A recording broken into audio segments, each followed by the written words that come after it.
Mes chers amis, au risque de vous surprendre, mais ne suis-je pas là pour cela, je voudrais remercier chaleureusement Jean-Luc Hess et Philippe Val pour l'ensemble de leurs basses œuvres, dont celle qui a consisté à me couper la chic sur France Inter, car grâce à eux, je vais enfin réaliser un rêve, devenir chroniqueur vedette à Arrêt sur Image. Oui, j'ai bien dit vedette, mes chers jeunes collègues, c'est une particularité de ma collaboration que vous allez devoir intégrer très vite dans le cadre des rapports de travail que nous allons être amenés à établir dans les semaines à venir. Pour m'attirer dans ses filets, Daniel Schneiderman m'a fait un véritable pont d'or, assorti de la recommandation suivante. Surtout, mon cher Didier, n'ébruitez en aucun cas le montant du pactole. Mes smicards risqueraient d'en concevoir quelque aigreur, voire, pour les plus téméraires, d'avoir le culot de me demander une augmentation, certes dérisoire, mais néanmoins insupportable. Oui, il vous appelle mes smicards, comme quoi on peut être un excellent patron tout en se montrant affectueux avec son petit personnel. Ça y est, il commence déjà à regretter de m'avoir embauché, ça veut dire qu'on part sur de bonnes bases. Sincèrement, je remercie Jean-Luc Hess et Philippe Val car ils ont réussi à me faire beaucoup rire depuis un mois, ce qui n'était pas gagné d'avance compte tenu de la nature de leurs intentions à mon endroit, à savoir me virer comme une vieille chaussette qui pue. Oui, mon cher Daniel, j'utilise volontiers un langage imagé, même parfois un peu trivial, qui risque de heurter la pudeur sémantique de l'ancien journaliste au Monde que vous êtes, mais il va falloir vous y faire. Déjà, j'ai réussi à prononcer 2 fois le patronyme de Jean-Luc Hess sans inverser les lettres de la deuxième partie de son prénom, ce qui dénote un bel effort de retenue de ma part, croyez-moi. Ce dernier m'a fait beaucoup rire, notamment lorsqu'il a déclaré au Monde, pour justifier notre éviction à Stéphane Guillon et à moi-même, que nous étions des petits tyrans, des tyrannos. J'en déduis que notre licenciement était donc de sa part un acte de résistance qui constitue la seule réponse qu'un homme d'honneur puisse opposer à la tyrannie. Oui, je dis homme d'honneur car c'est ainsi que se qualifie lui-même le président de Radio France à longueur d'interview. Ce sentiment d'avoir débarrassé les auditeurs de France Inter de 2 infâmes satrapes en nous limogeant, Stéphane et moi, semble être partagé par son principal collaborateur, Philippe Val. Pardon, le mot collaborateur est malvenu.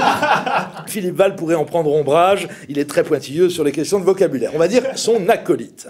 En effet, lorsque celui-ci m'a reçu pour me fustiger d'avoir mis dans la bouche de Dominique de Villepin la locution fatale et désormais célèbre « j'encule Sarkozy », il m'a tenu des propos qui démontraient clairement sa conviction d'avoir affaire à un authentique tyran. Alors que j'essayais de lui expliquer la logique du sketch litigieux, tu comprends, je suis parti du principe que Villepin souffrait du syndrome de la Tourette, une maladie compulsive s'il en est, et donc chercher le mot qui représentait le summum de la grossièreté. C'est pour ça que j'ai utilisé le mot enculé. Je ne me proposais pas qu'il le fasse en vrai. Ce qu'entendant, Philippe Val est littéralement sorti de ses gonds pour m'éructer au visage cette phrase qui mérite assurément de figurer dans les annales des ressources humaines, de la gestion des ressources humaines, je le cite. Et sous prétexte de syndrome de la Tourette, la prochaine fois, tu crieras dans le micro « Heil Hitler !»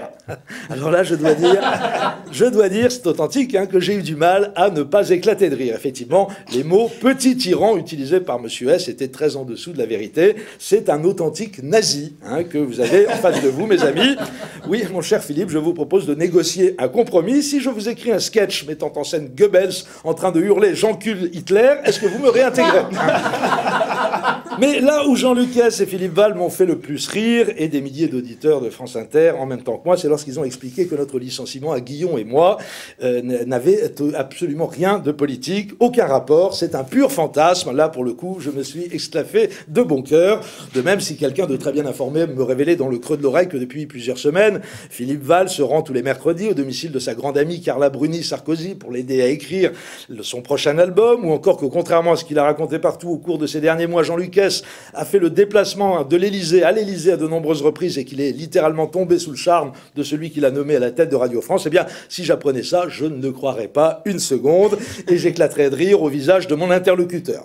Mais pas autant néanmoins que lorsque je vais découvrir ce soir à 18h devant la Maison de la Radio à Paris ainsi que devant les antennes de Radio Bleu en province que vous êtes des milliers à avoir répondu à l'appel de l'intersyndicale de Radio France pour empêcher la casse en bonne et due forme de France Inter amorcée par les pantins de l'Élysée dans la perspective des prochaines présidentielles. Là, pour le coup, je vais rigoler à gorge déployée en imaginant la tête de Hess et Val, dont je ne doute pas qu'ils resteront terrés dans leur tour d'ivoire de mépris pour les auditeurs, dont ils disent volontiers en privé qu'ils ont une mémoire de poisson rouge et que dans 3 mois, ils auront tout oublié.